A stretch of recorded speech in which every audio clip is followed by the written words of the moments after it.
So this is Boris Johnson's response to the kind of heightening of tensions over Ukraine and Russia, calling, as you say, Stephen, for unity amongst NATO members to speak with one voice, as he puts it, to show solidarity and to make clear that Russia, in his words, will pay a high price if it dares to invade Ukraine.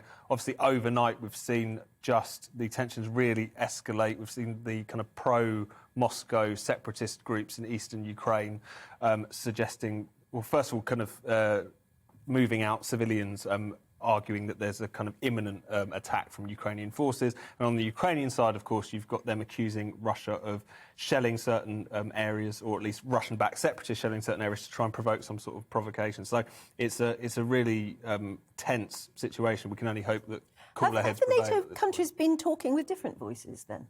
Well, this is one of the interesting things about this particular crisis, is that you have seen different responses. So, again, you have America and Britain obviously being seen to be taking quite a firm line against Moscow, but a lot of countries, NATO countries, particularly in Europe, it's a bit more conflicted. France and Germany, they wanting to kind of remain a little bit more open. They have a slightly different relationship with Russia in relation to Russian gas in many instances, and are just not more willing, shall we say, to kind of push the diplomatic line and urging for talks rather than doing the sort of posturing. And Putin has been inviting all sorts of leaders over to sit at his long table. To sit at the opposite end of that very long table to discuss, and we've seen everyone Which is divisive, I guess. He's trying to chink a sort of dividing line there? Potentially, yes. And I think, but what's interesting is that those dividing lines were kind of already there, if you like, going into this crisis. You had some NATO members, particularly those in Europe, just taking a very different line from the kind of Atlantic countries. Well, meanwhile, in the FT, Marianne, I mean, President Putin blaming Kiev for escalating all of this. I mean, I guess no surprise in a sense. Yes, that's it. And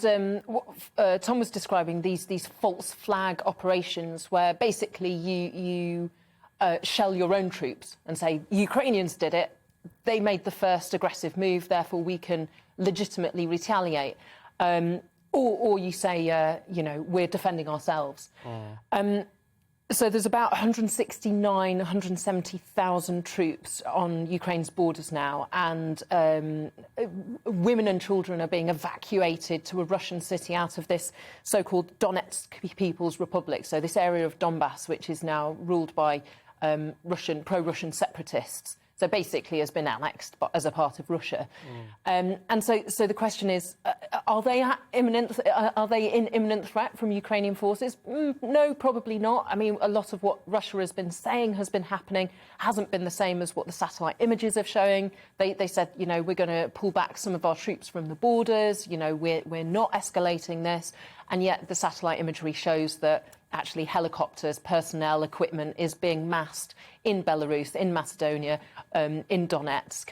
And it's a really critical moment. And the risk is that because this has been going on the front pages, in the news, as well as obviously in diplomats and foreign offices around Europe and in the US, that the rest of us start to get a bit tired of this and we stop paying attention, and we don't really... It's not... Exciting isn't the right word. It's not that kind of new story where we go, oh, my God, there might be World War III at any minute. Because it's still an enormous threat to Ukraine, and therefore an enormous threat to security in Europe, and therefore an enormous threat to security in the world. This is a really big deal. And the risk is that if we don't continue to keep eyes on the situation, and I mean that our political leaders as well as us as, a kind of a broader public, Russia take advantage of that. Yeah. It just becomes normal, And the thing we have to remember is that there has been a land war in Europe since 2014. They invaded in 2008. We didn't do very much. They invaded more of Ukraine in 2014. We didn't do very much.